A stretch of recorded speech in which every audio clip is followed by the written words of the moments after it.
Hello, I'm Andy Agathangelo. I'm carrying out this video interview of Chris Riley in my capacity as Chair of the Secretariat Committee to the All-Party Parliamentary Group on Personal Banking and Fairer Financial Services. I am also, however, the founder of the Transparency Task Force, which provides the Secretariat to the All-Party Parliamentary Group. Chris, thank you very much indeed for agreeing to have this conversation with me today. As you know, the conversation is being video recorded. The video recording will be placed on the APPG's website and will raise awareness of it through social media. You're carrying out this conversation with me on the basis that you have already provided a written submission to the APPG's Court for Evidence about the Financial Conduct Authority.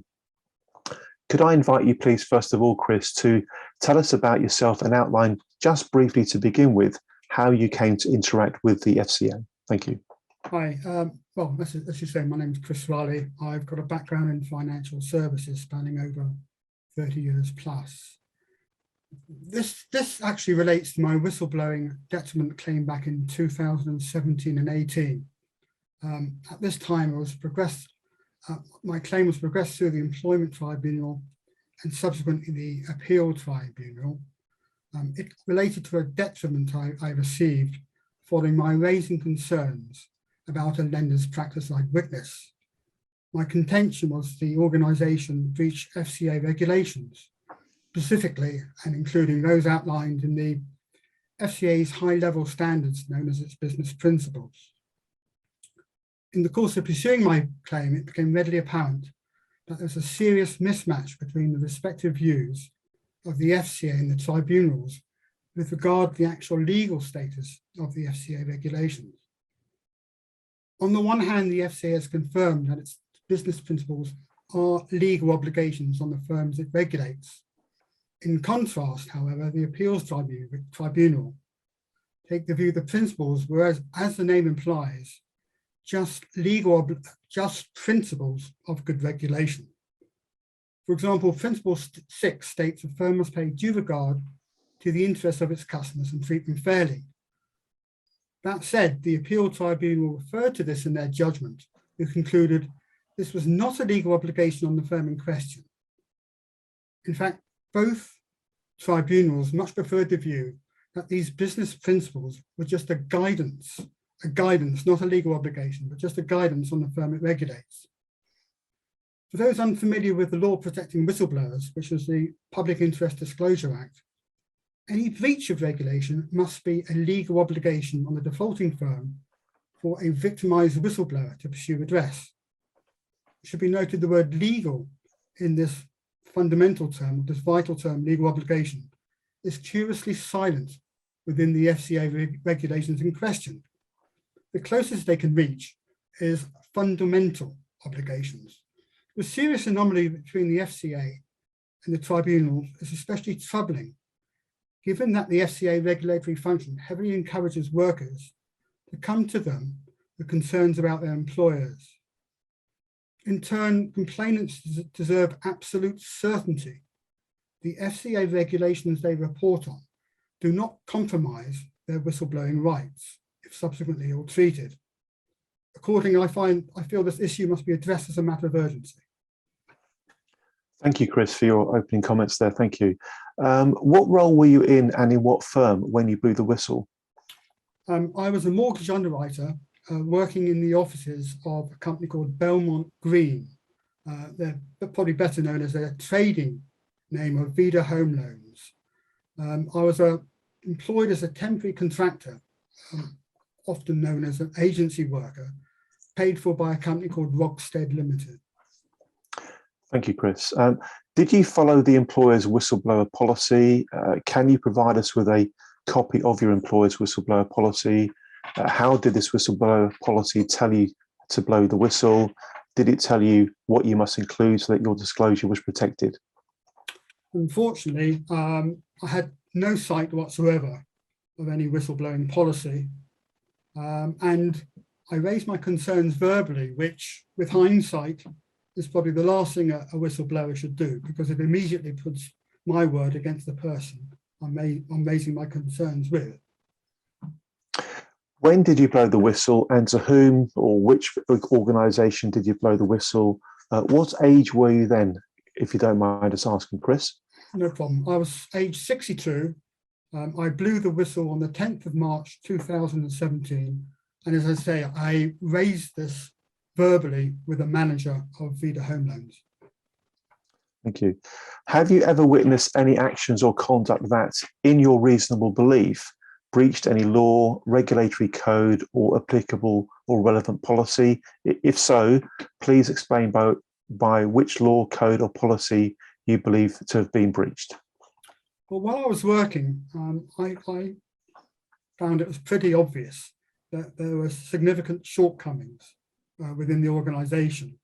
I have no doubt whatsoever that the FCA principles, which I've referred to, these principles of business, which is basically the cornerstone of their regulations, these were breached on a number of ways. Specifically, it's failure to treat both customers fairly, as well as to properly organise and control its affairs. And what then was the nature of the misconduct or infringement or malpractice or so on that you alleged? I alleged that the lending firm in question purposefully chose to ignore the defaults and counterfeit judgments that had occurred more than 24 months from the date of a mortgage application. This was set out in their criteria, which I sent to the FCA, which frankly is as black and white as it can be. The problem being is that as the aforementioned counterfeit judgments encompass both satisfied debts and unsatisfied, in other words, there's still an outstanding debt attached. This clearly compromised the mandatory affordability calculations that these lenders are obliged to take. When I say obliged, they must do it. I also noted there were problems with the computer systems, as well as facts that untrained employees were contacting introducers of the business with practically no supervision whatsoever. Thank you. So what interaction have you had with the FCA about all this? Well, I raised my complaint with the FCA in August 2018. Did the FCA explain or define the extent of their regulatory authority to you in respect to the matters you were raising? Yes, they did. And what evidence, if any, did you give the FCA and or any other entity? Well, I gave them quite a long narrative of what I experienced. I also sent them copies of this criteria breach with regards to lending policy. What, if anything, do you believe the FCA could have done that may have prevented the matter that you blew the whistle on from happening in the first place, Chris? I don't think they can actually do anything on a proactive basis. This was, you can argue whether this was just a mistake by the lending company or whether perhaps it was arguably a purposeful event. Okay, and I think in your written submission you went on to explain that you made a tribunal protected disclosure. Tell us a bit more about that, please.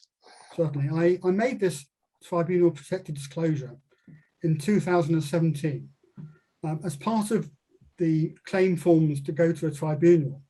It's on an ET1 form. You have the option of ticking a box which will involve the regulator concerned, which I duly did. So this was in 2017. Unfortunately, at the subsequent tribunal hearing a year later, in May 2018, it became apparent that nothing had been received back from the FCA, which can only indicate that my concerns were never reported to them at that time. And to your knowledge, what did the FCA do to investigate the matter you raised? They have confirmed that they were in contact and engaged with Vida Home Loans to address my concerns, and they stated that their work continues. And to what extent did the FCA act promptly and effectively to investigate your allegations? Well, as I say, there was certainly a 12-month lag, and I'm not accusing who and why it happened, but nevertheless, it would have helped me incredibly that if the FCA had given me some feedback at the time I was presenting my case to the tribunals, rather than wait for the actual time I was actually at the tribunals. So my view is the FCA acted poorly, They gave me very, very minimal updates, and they did seem to hide behind this kind of set wording, which really says that as they haven't taken enforcement action against the firm, which would lead to a public announcement, they will not be able to share any further details with me. And that sort of set of wordings is applied a few times. Thereafter, as far as you know, what did the FCA do to prevent the alleged misconduct from continuing? I have no idea at all. My view remains that the FCA has a massive corporate bias and basically treated me as more of a nuisance rather than someone who's actually trying to have a goal with an objective in sight. And in your opinion, Chris, to what extent did the FCA act promptly and effectively to prevent the alleged misconduct from continuing? I don't believe they've done anything that I'm aware of. If you have suffered detriment or loss of job, what was the impact on your personal income in each of the 3 years after you blew the whistle compared to your income in the 3 years prior to your dismissal? Well, the tribunal did accept that I had suffered detriment. Obviously, the publishing of the tribunal proceedings has made my name become synonymous with whistleblowing in the industry. And on this basis, it damaged my standing in the financial marketplace. And in your opinion, how well or badly has the FCA treated you as a whistleblower? How well, for example, has it protected your privacy, ensured that your career was not adversely affected, and helped to safeguard your mental health? Unfortunately, I don't think the FCA has been any assistance whatsoever. Perversely, I must confess, they have concentrating on keeping my name confidential. But unfortunately, in my instance, as I said I was going to raise my concerns in my tribunal submission, it's obvious that the lender will be aware that I've raised these whistleblowing concerns, which I've reported to the FCA. And while it's wonderful that the FCA are going to keep my name confidential, it's obviously that the lender concerned will know it's me. In general terms, would you do this again if you could turn the clock back? How do you feel about the fact that you blew the whistle now, looking back on that? With hindsight and based on everything I've said today, on the information I've got, the last thing I would do is blow the whistle. It's an unfortunate state of events, but if you're going to blow the whistle, you need to have total certainty that you are protected by the rules that have been set up to protect the whistleblower. And I don't feel that is the case. If you have suffered financially or otherwise as a result of blowing the whistle, how effective has the FCA been in securing redress for you from the guilty parties? Absolutely nothing. They've done nothing. And my view remains that they've been totally ineffective and frankly a waste of time. And in relation to the other related matter, how effective has the FCA been in securing redress for the victims of the alleged misconduct and in prosecuting or banning perpetrators so they are unable to continue doing it? Similarly, my understanding is that they've done nothing. What do you believe the FCA could have done better in relation to your whistleblowing case? Well, they could certainly have given me at least a moderate amount of feedback. For example, the concerns I raised, it's in black and white. There's no doubt that these are fundamental breach of lending criteria. It would have certainly helped me both morally and in every other way. That at least these concerns I raised were correct. They didn't have to say, okay, well, X, Y, Z to the lender, but at least I've had the knowledge that what I had raised wasn't a complete total waste of time. I certainly would have felt better mentally, and at least I'm better than I've been feeling. Chris, in general terms, what would you say about the FCA's effectiveness and timeliness in responding to your whistleblower situation? On the whole, they've been pretty, as far as I'm concerned, they've been totally useless. And what are your thoughts on whether the FCA lacks the powers that it needs, or conversely, that it doesn't make good use of the powers it already has? My view is that the FCA is strongly biased towards the corporate lenders. All the lessons that have been learned from the last financial crisis have been wasted. In my view, the reality it's clear that the FCA's purpose is not to properly regulate the financial marketplace, but rather to act as some kind of quasi-enforcer with the goal that the lax regulations will attract further investment. And in general terms, how would you describe what it's been like dealing with the FCA? Well, pretty pointless. Day-to-day contact, or when there is contact, is restricted to a person who has no authority whatsoever, and simply refer things to a more senior member of staff who remain nameless. Have you ever complained officially about the FCA? If so, to whom? Well, no, given what I witnessed, I felt it was pointless. So the answer is a straightforward no, I haven't. Okay, thank you. And overall, what has been the consequence to you, and if relevant to your family, as a result of what has happened? Well, I feel completely aggrieved. My health has deteriorated as a result of this whole issue. And I'm in no doubt my former colleagues and employers are actively shunning me, adding to my poor state of affairs and my financial hardship. Thank you for explaining this to us, Chris. What would be your advice to somebody thinking about blowing the whistle to the FCA on a matter to do with misconduct in the financial services sector?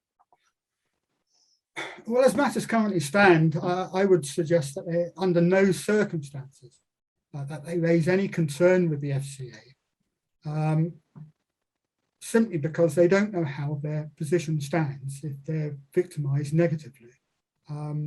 Well, I accept that this may risk another financial crisis, or at least move that to that direction, similar to the events in 2008.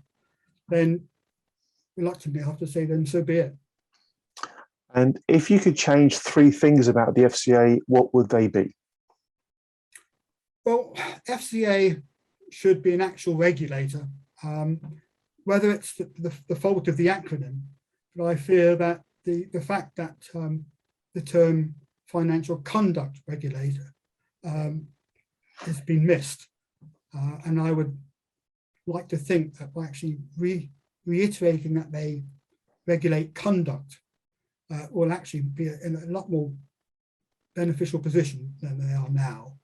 I feel the FCA should be truly independent, which I don't believe they really are. And frankly, it should change its culture of cozying up to the entities it regulates. Thank you, Chris. And what positives are there about the FCA that you'd like to comment on? None that I can think of at this time, I'm afraid. What do you think about the possibility of conflict of interest issues at the FCA? Well, I think in all areas of business, conflict of interest is inevitable, whether it's in the firms or whether it's the people. For example, to have a knowledge of financial conduct, you will probably have had to work in the actual financial service industry for the firms. Now, some of these people are now working at the FCA, and so they're now having dialogue with people they've either worked for or familiar with. So fine, conflict of interest is inevitable, and the only way you can actually address it by making the dealings of the FCA far more transparent than they've been today. Do you believe, Chris, there should be spot checks by the FCA on regulated and or unregulated entities, perhaps similar to the spot checks by VAT inspectors? I think it's an obvious yes. There's no doubt about it.